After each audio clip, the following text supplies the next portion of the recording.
Students, तो chemicals level में second part हम लोग देखने वाले हैं कि कौन जो हमने बताया था फर्स्ट पार्ट में कि 26 एलिमेंट्स 26 एटम्स 26 एलिमेंट्स जो थे जिससे हमारा एक सेल का फॉर्मेशन हुआ था। उसमें क्या हुआ था कि 26 टोटल एलिमेंट्स थे, उससे बहुत सारे क्या हुए थे, एक बॉन्ड मॉलिक्यूल्स का फॉर्मेशन हुआ था, मॉलिक्यूल्स का फॉर्मेशन हुआ था। उस मॉलिक्यूल से बहुत सारे कंपाउंड मिल करके क्या किए थे, एक सेल का फॉर्मेशन थे। वो 26 एलिमेंट्स एटम्स कौन कौन से हैं इसके बारे में हम लोग समझते हैं। तो सबसे पहले हम लोग इसको देखेंगे। तो सबसे ज्यादा अमाउंट में क्या हमने बताया था, ऑक्सीजन के बारे में। सबसे ज्यादा क्या है तो ऑक्सीजन। इसका एटॉमिक नंबर कितना है आप लोग को पता होगा, क्लास 12th में आप लोग पढ़े होंगे। Atomic number 8। टोटल ऑक्सीजन का एटॉमिक नंबर क्या है, 8 है। एटॉमिक वेट कितना है तो 16 है, 15.999 समथिंग है, जिसको 16 में हम लोग लेते हैं, ठीक है। लेकिन हम लोग एटॉमिक नंबर की तरफ नहीं चलेंगे, हम लोग समझते हैं। तो ये 65% कितना परसेंट है, 65.0 इतना परसेंटाइल हमारे बॉडी में क्या है, सिर्फ ऑक्सीजन का अमाउंट है,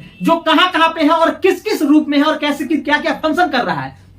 एक तो जो हमारे शरीर में रेस्पिरेशन का फंक्शन है, जो ऑक्सीजन लेते हैं और कार्बन डाइऑक्साइड अगर हम छोड़ते हैं तो ये हमारे बॉडी वेट में गेन नहीं होता। क्या होता है वो, सेकंड हमने इंस्पायरेशन किया और फिर एक्सपायरेशन कर दिया, तो ये हमारे बॉडी वेट में गेन नहीं। जो यहां जो ऑक्सीजन हम ये काउंट करेंगे जो हमारे शरीर में 24 आवर्स हर हमेशा के लिए प्रेजेंट है, जो हमारे शरीर में चेंजेस कराते हैं स्ट्रक्चरल के रूप में, सिर्फ उस चीजों को हम ऑक्सीजन के लेवल को पढ़ने वाले हैं। तो पार्ट यहां पर ये ऑक्सीजन क्या कर रहा है, H2O बनने में, पानी के बनने में क्या कर रहा है, जो स्टोर फॉर्म में है, जो साइटोप्लाज्म में, ब्लड प्लाज्मा में स्टोर फॉर्म में है, क्या है वो, ऑक्सीजन है हमारा। पार्ट्स ऑफ वाटर है हमारा। Many organic carbon containing molecules में भी है हमारे ये ऑक्सीजन, ठीक है ना। You to generate ATP, ATP formation होने में भी वाटर का होना बहुत जरूरत है। अगर वाटर ना हो तो एटीपी से कभी भी कोई भी ग्लूकोज से एटीपी का फॉर्मेशन नहीं हो सकता है, तो वहां पर भी जरूरत हम लोग का A molecules. You to her चीज केमिकल्स का, बॉडी का केमिकल्स का स्टोरेज कराने में, केमिकल्स रिएक्शन कराने में हेल्प करता है हमारा ऑक्सीजन। हमारा क्या, ऑक्सीजन। तो टोटल वेट हमारे बॉडी में एक सेल के अंदर टोटल कितना वेट जो होगा हमारे एक सेल का, उसमें 65% क्या होंगे तो वाटर होंगे। क्या होंगे, वाटर होंगे। उसके बाद हमारा है कार्बन, जिसका सिंबॉलिक C है, और ये वेट में है 18.5। कितना है हमारा वेट में, 18 पॉइंट्स। तो सिर्फ कार्बन है, जो कार्बन क्या है समझिए कि बैकबोन है। अगर कार्बन ना हो तो कोई भी केमिकल फंक्शन कर। कार्बन का काम क्या है, डिफ्यूजन का, और कोई भी चीज कार्बन होती है तो क्या करती है, बाहर की तरफ बाहर की चीजों को जोड़ने का भी काम करता है। कार्बन का ये एक प्रॉपर्टीज है, कार्बन का क्या, डिफ्यूजन का भी है। तो ये क्या करते हैं, चेन बनाने में, ऑर्गेनिक मॉलिक्यूल्स बनने में तो बहुत ज्यादा हेल्प करते ही हैं। साथ में carbohydrate, lipid, fat, nucleic acid, protein, ये सब बनने में क्या करते हैं, कार्बन हेल्प करता है। तो ये हमारा सेल मेम्ब्रेन भी तो आप लोग जानते होंगे कि ये प्रोटीन से, सेल किससे बना है, सबसे ज्यादा प्रोटीन से बना है, और प्रोटीन में क्या है, कार्बन। कार्बोहाइड्रेट में क्या है, कार्बन है, ठीक है। कोई भी चीज है, या फिर हम लोग न्यूक्लिक एसिड लेते हैं तो उसमें भी क्या है, कार्बन है। तो ये सब चीजें कहां पर, बहुत सारे जगह पर कार्बन का हमारा यूज है। तो इसका अमाउंट हम अब समझते हैं हम लोग हाइड्रोजन के बारे में। हाइड्रोजन का सिंबॉलिक H है, इसका 9.5 परसेंटाइल बॉडी वेट का क्या है तो सिर्फ हाइड्रोजन है, जिसका एटॉमिक नंबर 1 है। और जो हाइड्रोजन के बारे में पहले ही बताया आपको, सबसे पहला एलिमेंट है जो इस अर्थ पे फाइंडिंग हुआ था, आया था, वो क्या था आपका, हाइड्रोजन था। ये क्या है तो एक वाटर कंसिस्ट, वाटर जो भी बनने में है, तो वाटर का फॉर्मूला क्या है, अगर वाटर का फॉर्मूला देखेंगे तो H2O। ये हाइड्रोजन, 2 मॉलिक्यूल्स ऑफ हाइड्रोजन और 1 मॉलिक्यूल्स ऑफ ऑक्सीजन, इससे मिलकर के वाटर बना हुआ है। तो ये जहां भी शरीर में बनना है वाटर, तो वो हाइड्रोजन का काम है, वहां पे वर्क है। ऑर्गेनिक मॉलिक्यूल्स बनने में भी हमारा हाइड्रोजन का वर्क है, आयनाइज में, और बॉडी फ्लूइड को मेंटेन करने में भी हाइड्रोजन है, और बॉडी का पीएच मेंटेनेंस में भी हमारा हाइड्रोजन का वर्क है, बहुत ज्यादा वर्क है। अब हम लोग समझते हैं नाइट्रोजन के बारे में। Nitrogen is a base. अगर नाइट्रोजन ना हो, हर कुछ का बेस क्या है हमारा, नाइट्रोजन है। बहुत ज्यादा नाइट्रोजन का जरूरत है। इसमें 3.2 परसेंटाइल बॉडी वेट में क्या है हमारा, नाइट्रोजन है। All proteins and nucleic acid का क्या है, कंपोनेंट्स है। ऑल कोई भी, अच्छा प्रोटीन का एमिनो एसिड से बना हुआ है प्रोटीन, उसका क्या है वो, NH3COO। ये क्या है हमारा एमिनो एसिड का, अगर हम लोग इसका फॉर्मूला समझ, तो ये नाइट्रोजन बेस्ड ही है। मेनली हमारा नाइट्रोजन, बहुत जगह हीमोग्लोबिन में नाइट्रोजन ना रहे तो भी आपका हीमोग्लोबिन, बहुत सारा नाइट्रोजन का हमारा वर्क है। इसको हम लोग आगे जब और डिटेल रहेगा तो और हम लोग बॉडी फंक्शन में पढ़ेंगे। अभी मेनली हम लोग स्ट्रक्चर में, अब इस इतना तो मेन है। इसमें टोटल परसेंटाइल देखेंगे तो 96%। कितना है टोटल, 96% आपका सिर्फ ये 4 एलिमेंट्स मिलकर के बने हुए हैं। सिर्फ ये 4 एलिमेंट से ही 96% बॉडी वेट हमारा, सेल का, एक सेल का वेट 96%, ये सिर्फ 4 एलिमेंट का। उसके बाद लेसर है जो कम अमाउंट में है, जो कम अमाउंट में है उसको समझते हैं हम लोग। तो ये लेसर जितने हैं जो कम अमाउंट में, पहले तो ये बहुत ज्यादा है, ये कम अमाउंट में 3.6 है, 3.6 है, जिसमें calcium, phosphorus, potassium, sulphur, sodium, chlorine, magnesium, iron, ये इतने सारे एलिमेंट्स हैं हमारे जो कम अमाउंट में पाए जाते हैं। ये तो बहुत हैवी अमाउंट में था, ये सब कम अमाउंट में है। इसका अमाउंट कैल्शियम का देखेंगे तो 1.5 है। तो इसमें क्या है, हार्डनेस देने में वो हेल्प करता है, कहीं भी बोन, टीथ, रेगोनाइट में ब्लड क्लॉटिंग करने में हेल्प करता है हमारा, release of some hormones, hormones formation and release दोनों में हेल्प करता है। साथ में है many other functional processional function है, जैसे कि अगर हमारे पास कैल्शियम ना हो, ठीक है, तो thyroid gland, parathyroid gland, calcium, bone का फॉर्म, ये सब हमारे फॉर्मेशन में भी और उसमें कैल्शियम हमारे हेल्प करते हैं रिएक्शन होने में। तो ये हमारा कैल्शियम था। उसके बाद हम लोग समझते हैं तो फास्फोरस के बारे में। फास्फोरस कितना अमाउंट क्या है उसका, सिर्फ 1%, 1.0% हमारा क्या है, तो सिर्फ फास्फोरस है, 1.0%।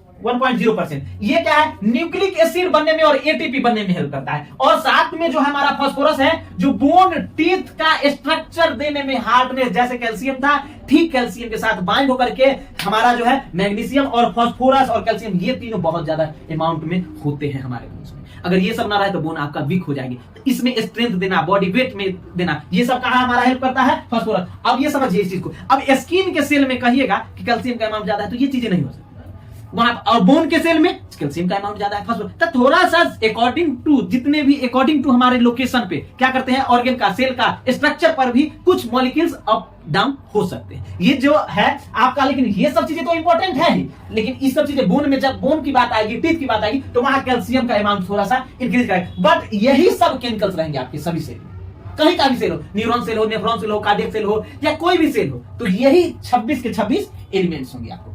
आगे समझते हैं हम लोग पोटेशियम के बारे में। तो ये 0.35% होते हैं हमारे बॉडी में। इसमें जो है पोटेशियम का आयोनाइजेशन, पेनफुल एक्शन, ठीक है, पेशेंट, जितने भी चीजें हैं, इंट्रासेलुलर फ्लूइड और extracellular fluid action potential potassium का न्यूरॉन में बहुत ज्यादा वर्क है। और ओवरऑल देखा जाए तो न्यूरॉन में बहुत ज्यादा हेल्प करेंगे हमको। और साथ में कार्डियक सेल में भी बहुत ज्यादा हेल्प करते हैं, जहां इलेक्ट्रॉन का जनरेशन की बात आती है, इलेक्ट्रिसिटी जनरेट के हमारे शरीर में सभी कहते हैं, कभी भी इंपल्स को ट्रांसफ्यूजन होने के लिए, इंपल्स को यहां से वहां जाने, तो वहां सब में भी हमारा हेल्प करेगा हम आपका पोटेशियम। तो बहुत सारे वर्क है इसका। जब और डिटेल जब आगे पढ़ते जाएंगे तो और डिटेल चीजें हम पढ़ने को मिलेगा इसके फंक्शन, लेकिन यहाँ पर हम लोग स्ट्रक्चर को और हम लोग देखते हैं। तो सल्फर का अमाउंट 0.25% है। सल्फर होना चाहिए, जो sulphur some vitamin and many proteins को कंपोज करके, हमारे शरीर में विटामिन की जरूरत होती है, तो वो उसको हेल्प करने में कौन आता है, तो सल्फर का हेल्प होता है उसमें। उसके बाद हम लोग समझते हैं तो सोडियम के बारे में, जिसका एटॉमिक नंबर भी आप लोग को पता हो, इसको नेट्रम भी बोलते हैं, इसलिए इसका सिंबल क्या है, Na है। इसका अमाउंट देखेंगे तो 0.2% है। क्या है, तो सोडियम, इसका कहां पर हेल्प है।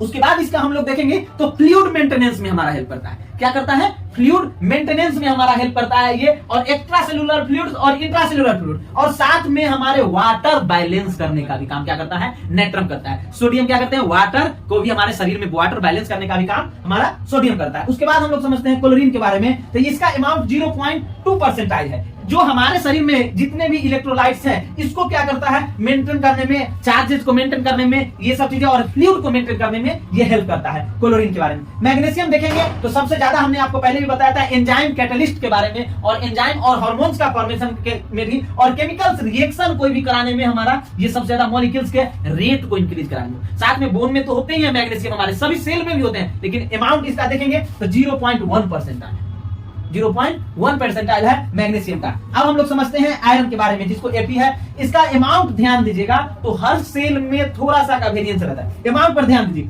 0.005% है। ये क्या है, हमारे आयरन है, सिर्फ इतना आयरन की जरूरत है। इसमें आयरन का हमारे समझते हैं आयनाइड फॉर्म में तो हेल्प करता है Fe2+ एंड Fe3+, ये दोनों पार्ट है। इसमें पार्ट ऑफ हीमोग्लोबिन और ऑक्सीजन कैरी करने में हमारा हेल्प करता है। ऑक्सीजन कैरी, अगर आयरन ना हो तो ऑक्सीजन ट्रांसफ्यूजन करना बहुत मुश्किल।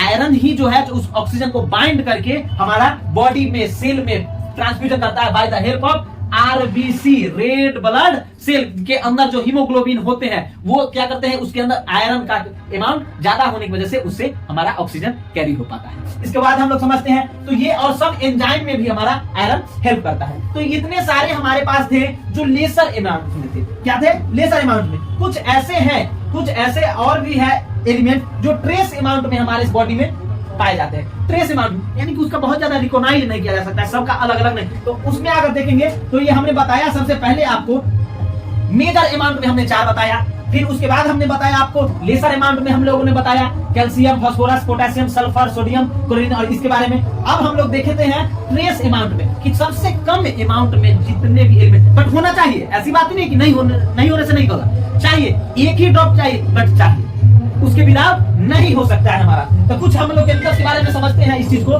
तो ये इतना है 0.4% है टोटल ट्रेस अमाउंट में जो एलिमेंट बट होने चाहिए, सबके सब मेजर है।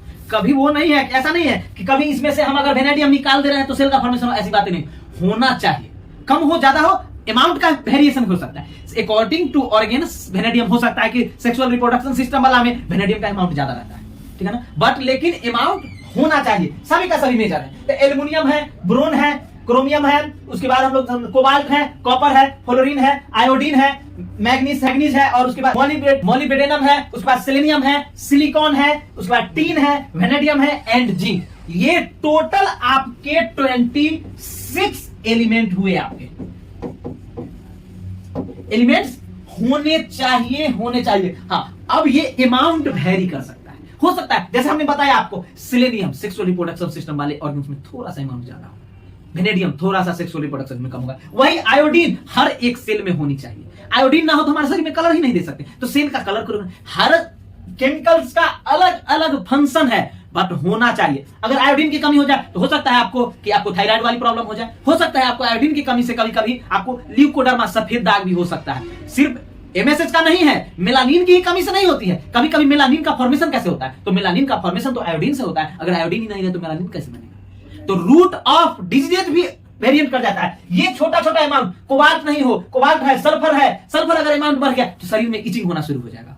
तो कोबाल्ट है, सल्फर, अगर एल्यूमिनियम का कम हो जाए तो कॉन्स्टिपेशन होने का चांसेस है, जीआईटी। तो ये चीजें हैं बट होनी चाहिए कम अमाउंट में, बट होनी चाहिए। जैसे आप लोग सब्जी भी बनाते हैं तो हर हल्का सा, ऐसी तो बात नहीं है कि मिर्च, काली मिर्च बहुत ज्यादा रखना है, वो ट्रेस अमाउंट में होनी चाहिए। गरम मसाला थोड़ा सा होना चाहिए, हल्दी होना चाहिए, थोड़ा सा ही लगता है बट ये होनी चाहिए। सेम वैसे ही है, हर एक केमिकल्स का होना बहुत जरूरत है। ये हमने ऑक्सीजन जितने भी है, ये सब चीज होना बहुत जरूरत है, इसके बिना नहीं चल सकता।